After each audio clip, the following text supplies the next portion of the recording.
اس وقت ملک کی آبادی تقریباً 30 ملین تھی، جس میں قریباً 6 ملین شہری علاقوں میں رہتے تھے۔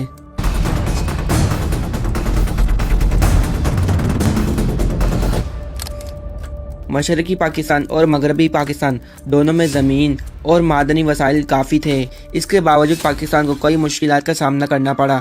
1950 میں ہر شخص کی اوسط آمدنی تقریباً $360 کے برابر تھی اور پڑھنے لکھنے والوں کی شرح صرف 10% تھی۔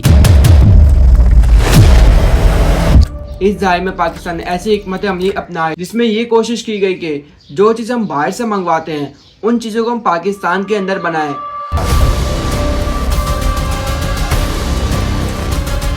کوریا کی جنگ جو 1950 سے 1953 تک چلی، اس سے پاکستان کو تجارتی طور پر بہت فائدہ ہوا۔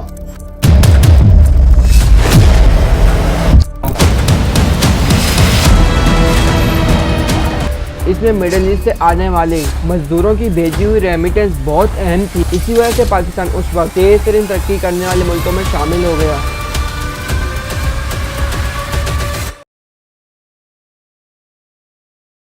1940 کے آخری سالوں میں جب پاکستان بنا تو ملک کی معیشت زمینداری پر مبنی تھی۔ زراعت ملک کی کل پیداوار کا تقریباً 53% حصہ تھی۔ 1947 میں اور 1949 اور 50 میں یہ بڑھ کر تقریباً 53.2% ہو گئی۔ اس وقت ملک کی آبادی تقریباً 30 ملین تھی، جس میں قریباً 6 ملین شہری علاقوں میں رہتے تھے۔ مزدوری کرنے والے لوگوں میں سے تقریباً 65% زراعت کے کام سے وابستہ تھے۔ زراعت کا شعبہ بہت اہم تھا کیونکہ ملک کے باہر بھیجی جانے والی چیزوں کا تقریباً 99.2% حصہ اسی سے آتا تھا اور ملک کو باہر سے ملنے والی زیادہ تر رقم بھی اسی سے حاصل ہوتی تھی۔ مشرقی پاکستان اور مغربی پاکستان دونوں میں زمین اور معدنی وسائل کافی تھے، جس میں قدرتی گیس، کچا تیل، کوئلہ، چونا، پتھر اور سنگ مرمر شامل تھے۔ اس کے باوجود پاکستان کو کئی مشکلات کا سامنا کرنا پڑا۔ 1950 میں ہر شخص کی اوسط آمدنی تقریباً $360 کے برابر تھی اور پڑھنے لکھنے والوں کی شرح صرف 10% تھی۔ ملک میں معاشی بنیادی سہولتیں، مالی وسائل اور صنعتی بنیاد کی کمی تھی۔ خاص طور پر مغربی پاکستان میں غربت کی شرح تقریباً 55 سے 60% تک تھی۔ چھوٹے نجی شعبے کے پاس سرمایہ کم تھا، اس لیے حکومت نے فیصلہ کیا کہ ترقی کے لیے سرکاری شعبے پر زیادہ توجہ دی جائے تاکہ معاشی اور صنعتی ترقی ہو سکے۔ 1949 اور 50 کے مالی سال میں ملک کی قومی بچت کی شرح 2% تھی، باہر سے ملنے والی بچت بھی 2% تھی اور سرمایہ لگانے کی شرح 4% تھی۔ چیزیں بنانے والے کارخانوں کا حصہ ملک کی کل پیداوار میں 60.8% تھا، جبکہ خدمت، تجارت اور دوسرے شعبوں کا حصہ تقریباً 39% تھا۔ اس سے پتہ چلتا ہے کہ اس وقت ملک کی حکمت عملی زیادہ تر باہر سے آنے والی چیزوں کے بدلے میں ملک کے اندر چیزیں بنانے پر مبنی تھی۔ 1950 اور 51 کے دوران ملک کی تجارت میں تقریباً 66 ملین روپے کی کمی پائی گئی۔ 1950 میں پاکستان نے منصوبہ بند ترقی کا سلسلہ شروع کیا۔ 1951 میں کولمبا منصوبہ شروع ہوا، جس کے بعد 1955 سے 1998 تک مختلف 5 سالہ منصوبے بنائے گئے۔ اس کے ساتھ ساتھ 10 سالہ نظریاتی منصوبہ بھی بنایا گیا اور اس کو 3 سالہ ترقی کے منصوبے سے بھی مضبوط کیا گیا۔ اس دہائی میں پاکستان نے ایسی حکمت عملی اپنائی جس میں یہ کوشش کی گئی کہ جو چیزیں ہم باہر سے منگواتے ہیں ان چیزوں کو ہم پاکستان کے اندر بنائیں تاکہ ہماری ایکسپورٹ زیادہ ہو اور امپورٹ کم ہو۔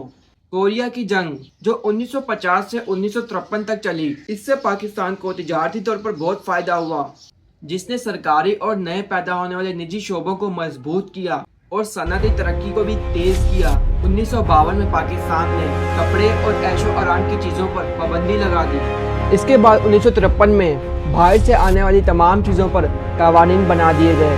اسی وجہ سے پاکستان اس وقت تیز ترین ترقی کرنے والے ملکوں میں شامل ہو گیا اور زراعت اور صنعت کے درمیان نامناسب تجارتی حالات کی وجہ سے زراعت کی سالانہ ترقی کی رفتار کم ہو گئی۔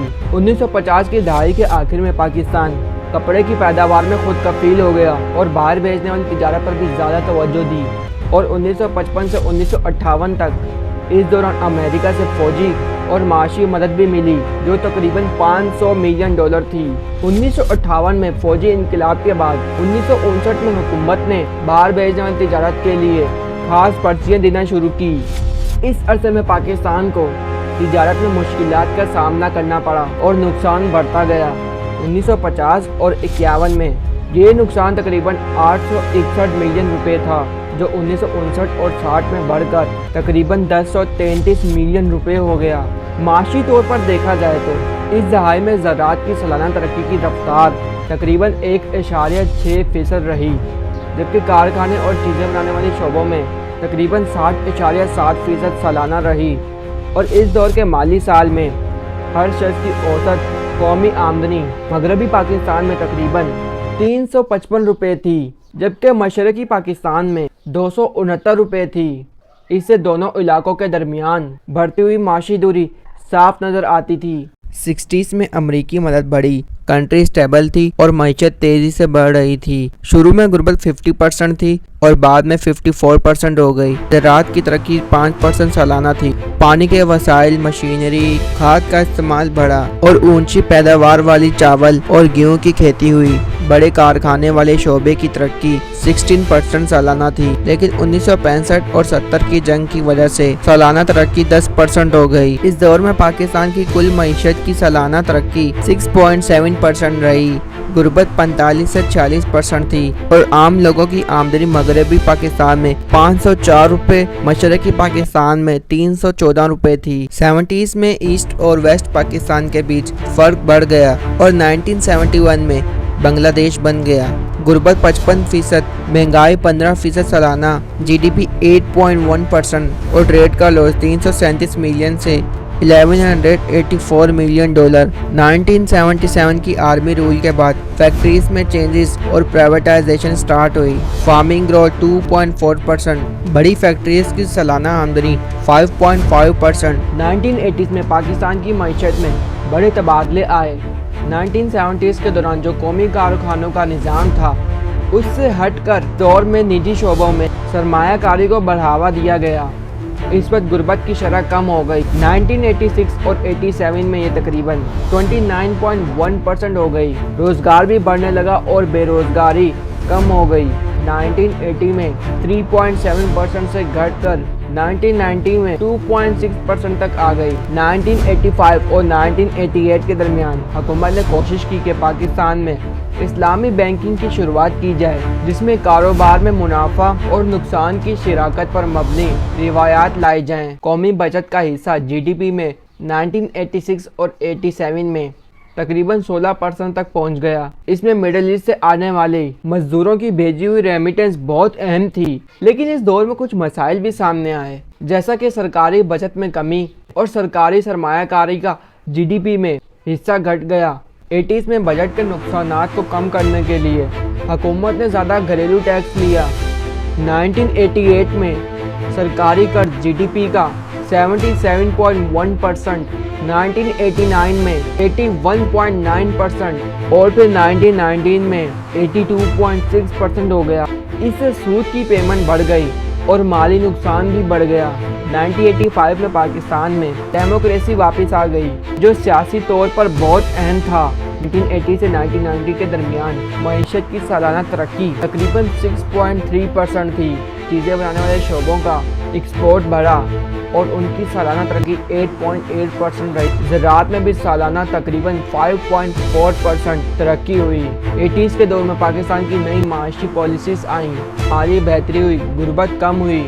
غربت کم کرنے اور روزگار بڑھانے کا یہی دور تھا۔ اس دور میں اسلامی مالی نظام کو عمل میں لانے کی کوشش کی گئی۔ 90s کے ٹائم پر پاکستان کی معیشت مشکل میں تھی۔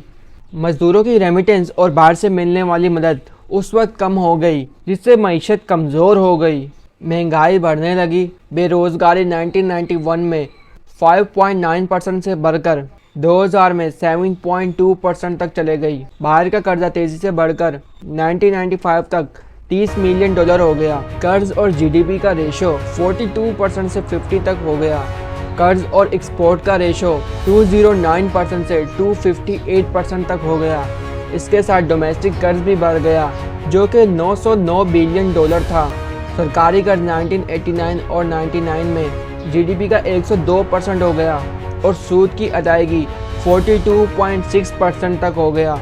1998 کے نیوکلیئر ٹیسٹ کے بعد ویسٹرن سینکشنز بھی لگے، جس سے پیسہ باہر کے ملک جانے لگا۔ ان مشکلات کے باوجود 4.4% تک معیشت چلے گئی۔ زراعت 4.4% تک تھی اور بڑے کارخانوں کی ترقی 4.8% تک رہی۔ 2000 میں پاکستان کے لیے اکنامی کافی مشکل تھی۔ اس وقت سرکاری قرضہ بہت بڑھ چکا تھا۔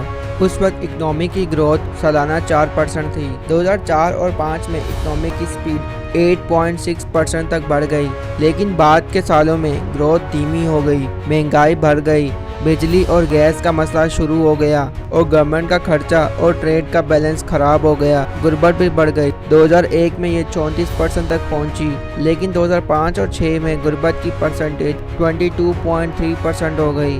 2002 میں بے روزگاری 7.8% تھی، لیکن 2008 تک یہ 5% ہو گئی۔ اس وقت پڑھے لکھے لوگوں کی پرسنٹیج بڑھانے کی کوشش کی گئی اور 2007 اور 2008 میں 15 سال سے اوپر لوگوں میں لٹریسی ریٹ 55% تھی، لیکن 2008 کے فائنینشیل کرائسس نے اکنامی کو پھر مشکل میں ڈال دیا۔ 2009 اور 2010 میں گروتھ پرسنٹیج 4.1% رہی۔ فارمنگ میں سالانہ گروتھ 2%، انڈسٹری میں 4.9%، بڑی فیکٹریز میں 4.4% اور سروسز میں 4.6% ہوئی۔ مارچ 2010 تک سرکاری قرضہ 8,160 بلین روپے تک بڑھ گیا۔ اس میں سرکاری قرضے کا ریشو جی ڈی پی میں 56% تھا اور فورن ڈیٹ جی ڈی پی میں 25% تھا۔ اس دور میں پاکستان کی اکنامی میں میجر چینجز آئے۔ 1947 میں فارمنگ کا جی ڈی پی میں شیئر 53% تھا، جو 2010 میں 21.2% ہو گیا۔ انڈسٹری کا شیئر 9.6% سے بڑھ کر 25.4% ہو گیا اور سروسز کا شیئر 37.2% سے بڑھ کر 53.4% ہو گیا۔ 2010 میں پاکستان کے لیے اکنامی میں پرابلمز، کرائسس اور میجر چینجز آئے، لیکن ملک نے اپنی پرابلمز کو ہینڈل کرنے کی ایبلٹی دکھائی۔ 2021 کے آخر میں پاکستان ایک بہت سخت کرائسس میں گیا۔ مہنگائی بڑھ گئی، روپے کی ویلیو گر گئی، گیس کی سپلائی رک گئی، فورن ریزروز کم ہو گئے اور قرض بہت بڑھ گیا۔